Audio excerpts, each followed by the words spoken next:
हुंद नावाच्या एका महत्वाकांक्षी असुराला ही भविष्यवाणी कळली. त्याला वाटले की जर त्याने अशोक सुंदरीला पळवून तिच्याशी विवाह केला तर त्याला शिवाचे सामर्थ्य मिळेल.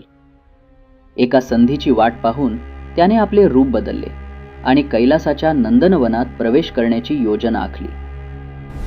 हुंदाने एका सुंदर अप्सरेचे रूप धारण केले. त्याचे सौंदर्य इतके मोहक होते की कैलासाच्या द्वारावरील रक्षकही भुलले. त्याने सांगितले की तो देवी पार्वतीच्या दर्शनासाठी आला आहे. त्याच्या मायावी रूपाला भुलून रक्षकांनी त्याला नंदनवनात प्रवेश दिला.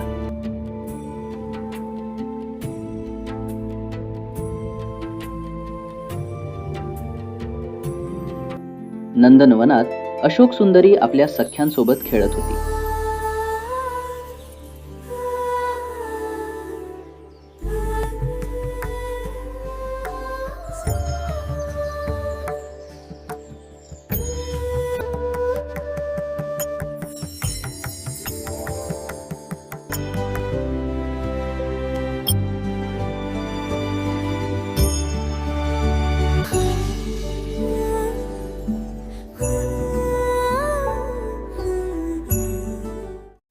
हुंद तिथे पोहोचला आणि आपल्या मधुर वाणीने त्याने अशोक सुंदरीला एकांतात येण्यास प्रवृत्त केले.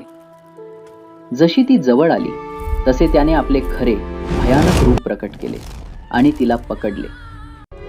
आपल्या राज्यात नाहुशाला अचानक एक तीव्र अस्वस्थता जाणवली. त्याला एका दृष्टांतात अशोक सुंदरी धोक्यात असल्याचे दिसले. त्याने ऋषी अत्रेयांकडून दिव्य मंत्राचे ज्ञान घेतले आणि आचार्य वक्रांकडून युद्धाची रणनीती समजून घेतली. दोन्ही गुरूंचे आशीर्वाद घेऊन नाहुश कैलासाच्या दिशेने निघाला.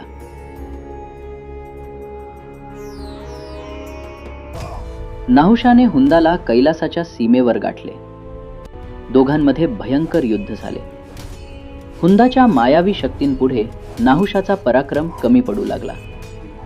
त्याचे शस्त्रबळ असुराच्या कपटापुढे निष्प्रभ ठरत होते.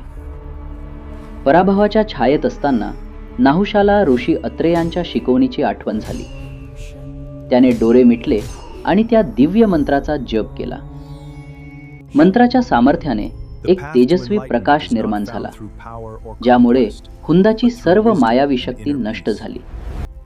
आता तो केवळ एक सामान्य असुर उरला होता. शक्तिहीन झालेल्या हुंदाचा पराभव करणे नाहुशासाठी सोपे होते.